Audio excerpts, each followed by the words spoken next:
Bonjour à tous, aujourd'hui je suis ici pour vous faire un petit tuto explication.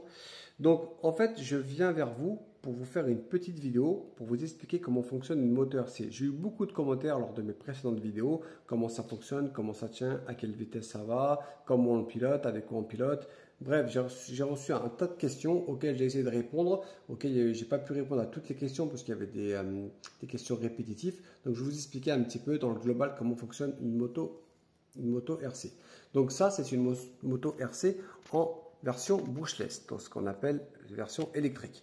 Donc cette moto est alimentée d'un ESC et d'un moteur. Voilà, donc le moteur va permettre à cette couronne d'entraîner la courroie et en fait de pouvoir faire tourner la roue. Cet ESC, il est alimenté d'un récepteur et une radio que voici, voilà, auquel vous avez 4 voies. Donc 4 voies, ça veut dire 4 branchements grossièrement. Donc vous allez pouvoir brancher votre ESC, votre cerveau de vérin de direction et votre cerveau frein moteur. Ça, c'est pour la partie électrique. Donc après, sur la partie de fonctionnement, comment ça fonctionne? C'est pas compliqué. Une moto RC de ce type-là, modèle compétition, il n'y a pas d'effet, il n'y a pas de gyroscope. Donc en fait, c'est comme à l'échelle 1 ou comme vous êtes en vélo, c'est un effet gyroscopique. Plus vous allez vite, plus vous allez tenir. Cependant, vous avez des choses à rajouter pour pouvoir améliorer l'effet gyroscopique. C'est ces espèces d'anneaux que vous voyez ici. Voilà, c'est des anneaux qui font 15 grammes chacun. Donc vous allez mettre de chaque côté de la roue, avant et arrière. Et ces anneaux-là vont vous permettre d'avoir un effet gyroscopique et aussi d'apporter une stabilité à votre moto. Ce qui est important parce que selon le type de piste que vous allez avoir ou selon le grip, et en fait, le fait de mettre un peu de poids au niveau de vos roues va vous apporter un effet gyroscopique un peu plus important, donc une meilleure stabilité. Vous avez aussi ici les crash bars. On m'a demandé à quoi servent ces crash bars. Donc ces crash bars, en fait, ça permet de donner une inclinaison à la moto et aussi de donner un certain angle. Là, comme vous pouvez le voir, c'est des crash bars assez longs. Pourquoi ils sont longs? Parce qu'en fait, quand vous avez une piste humide ou une piste un peu mouillée quand il pleut, si vous roulez avec, en fait, il ne faut pas que la moto elle a trop d'inclinaison, sinon on va avoir du mal un petit peu à se relever et à tenir. Donc c'est pour cela que vous mettez des crash bars un peu plus longs. Et selon le grip de la piste, vous allez plus ou moins mettre un certain angle à régler à partir de ces crash bars. Vous allez les raccourcir ou les rallonger. Comme vous pouvez le voir, bon là il n'y a pas la carrosserie, mais déjà comme ça vous voyez que c'est assez impressionnant. Vous avez une moto quand même qui prend beaucoup d'angles. Voilà. Et comme vous pouvez le constater sur les pneus, vous avez souvent les flancs quand même qui sont attaqués parce que la moto RC, elle est quand même vraiment couchée et c'est ce qui lui apporte, et c'est ça la difficulté de l'effet gyroscopique, c'est-à-dire que si vous en avez pas assez, des fois elle peut avoir tendance à avoir des difficultés à se relever, mais par contre, à l'inverse, si vous en mettez un peu du poids, ça va pouvoir lui apporter un effet gyroscopique, donc une facilité à se relever. Donc, comme vous pouvez le constater, c'est des pneus en gomme. Voilà, donc les pneus, comme des vrais pneus, vont avec la température de piste et avec le roulage et tout, ils vont avoir tendance à chauffer. Certains, des fois, ils vont un peu faire des petites boules de gomme parce que avec la chaleur, la gomme va un peu se dissoudre, entre guillemets, va un peu fondre. Donc, par contre, c'est des gommes pleines. On m'a posé la question de savoir si c'était des gommes pleines ou pas. Bon, oui, donc c'est des gommes pleines à l'avant comme à l'arrière. Voilà. Vous avez une fourche hydraulique, un vérin hydraulique et un amortisseur arrière hydraulique.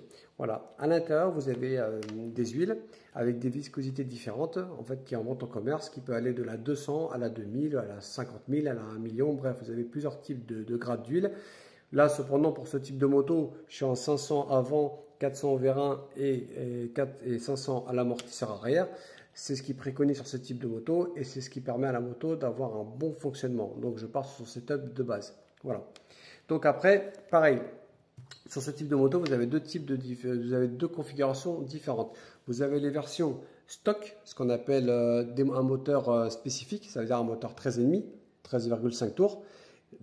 Là, sur ces moteurs-là, vous n'aurez pas besoin de frein à disque, vous n'avez que besoin du frein moteur parce qu'en fait, par rapport à la vitesse que ça va nécessiter, vous n'avez pas besoin, ils estiment que le frein à disque ce n'est pas nécessaire. En l'occurrence, là, c'est une version Superbike Donc là, vous pouvez mettre des moteurs en dessous de 13,5, peu importe, ça peut être du 10 tours, du 9, du 8, du 7, du 5, du 4. Là, en règle générale, on tourne entre du 6 et du 7,5. Moi, c'est un 7,5. Donc là, éventuellement, il faut un frein à disque à l'avant parce que les vitesses avoisinant à plus de 100 km/h ou 100 km/h en ligne droite, bah, vous avez forcément besoin à un moment donné du frein pour pouvoir freiner parce que ça va relativement vite. Chaque moto est munie aussi d'une carrosserie, voilà, que vous pouvez personnaliser à votre guise. Cela vous permet d'avoir pas mal d'idées. Si vous êtes fan de pilote ou quoi que ce soit, d'une moto GP, ben, vous pouvez customiser vos carrosseries. Là, c'est le cas pour celle-ci. Elle a été customisée pilote de l'île de Man. Donc voilà, donc chaque personne fait une carrosserie selon son envie. Vous avez ici une courroie, donc en fait la roue est entraînée par une courroie en fait, qui vient alimenter ici à cette couronne arrière et vous avez un petit pignon incorporé à la couronne qui vient en fait entraîner, le tout. Voilà, vous voyez bien. Donc ça, hop, maintenant ce que je vais vous faire, je vais faire une petite démonstration ici pour que vous compreniez. Alors on m'a aussi demandé, pardon, j'ai oublié de vous expliquer comment c'est alimenté. Et ben en fait, comment ça se pilote, et ben chaque moto se pilote avec une radiocommande. Voilà, donc comme je dis, c'est une moto radiocommandée, comme on peut appeler ça pour que ça parle plus facilement à certains. C'est piloté et alimenté par une radio. Vous avez une radio avec un récepteur auquel, comme je dis, vous venez brancher votre cerveau, votre variateur et toutes les parties électriques, vous les branchez sur votre récepteur et c'est avec ceci que vous pouvez piloter votre moto. Alors attendez, hop, je vais poser le téléphone comme ceci. Je vais vous faire un branchement vite. Oh, pardon, excusez-moi. Alors, on va essayer de faire un petit branchement pour vous montrer un peu comment ça fonctionne. Voilà, allez, tac. Voilà, et on va tourner, je vais tourner la moto, je vais venir tourner pour vous montrer un petit peu. Donc en fait, là, j'allume ma radio. Hop, j'allume ma radio. Ici, je vais allumer ma moto. Attendez, bougez pas. Hop, je prends un coup de doigt avec un petit... Voilà. Là, vous avez le variateur qui se met en route. Donc, vous avez un ventilateur un peu puissant pour pouvoir alimenter le tout. Donc, comme je vous expliquais, voilà. Si je tourne la roue avant et j'appuie sur le frein, ici, hop, la roue elle se bloque. Là, donc là, vous voyez bien le système du frein avant qui vient freiner l'arrière. Par contre, si je fais tourner la roue avant et j'accélère en même temps, là je ferai le tout en même temps. Hop, l'arrière et l'avant. Ça s'appelle grossièrement un mixage des voies. Voilà. Qu'est-ce que c'est un mixage des voies? Attendez, je coupe la moto. Voilà. Pourquoi un mixage des voies? Parce qu'en fait, tout simplement, grâce à votre radiocommande, vous allez pouvoir mixer en fait le freinage avant avec le frein arrière de votre moto. C'est ce qui permet après de répartir la puissance de freinage à l'avant et à l'arrière.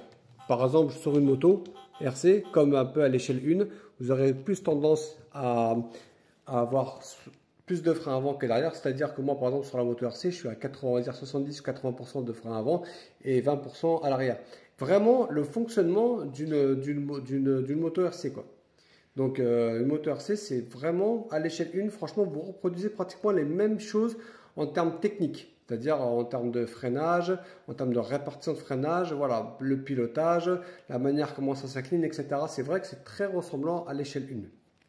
Pareil, il y en a qui m'ont demandé à quoi sert cette pièce. C'est un air convoyeur.